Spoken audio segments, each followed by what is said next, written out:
With that, the distinguished gentleman from South Carolina, Mr. Clyburn, is recognized for remarks on the bill. Thank you, Mr. Chairman, for yielding the time, which I am pleased to yield to Leader Hoyer. I thank the gentleman for yielding. Mr. Alford is one of my better friends on the Republican side.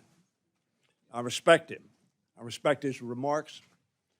And we are pleased, as the gentleman observed, that PEPFAR has been saved. It was saved from doers. It was saved from the Trump administration. And yes, we support that effort. And we applaud the chairman of the subcommittee for doing that. However, when the gentleman talks about limited resources, there are limited resources. And I care a great deal about the debt. We need to deal with $37 trillion of debt, or my great-grandchildren are going to be in real trouble. My grandchildren are going to be in trouble. Maybe my children won't be in so much trouble. But we need to deal with that debt. But a Republican former vice president who was governor of our state once said, the cost of failure far exceeds the price of progress. That was Spiro Agnew. The cost of failure exceeds the price of progress. On your side, you made a determination. You were going to raise our debt by $5 trillion. Some people who had never voted to raise debt before voted to raise the debt by $5 trillion. And then you spent that additional debt, giving $3.4 trillion to some of the wealthiest people in America. Now, there were some who were not so wealthy, also got some small relief.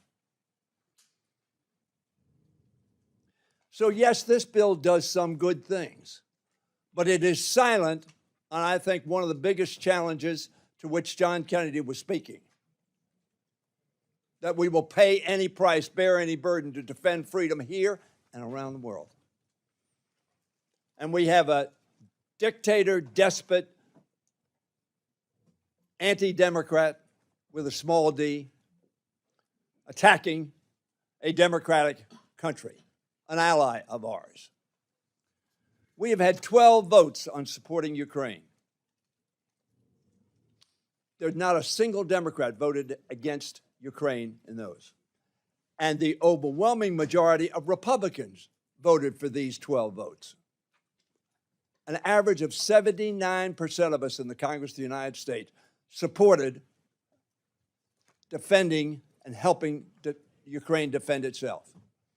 Yet, as I understand it, there's not a single word in this national security bill about Ukraine. I think the gentleman from Illinois has an amendment that may deal tangentially with Ukraine. But this bill is essentially silent.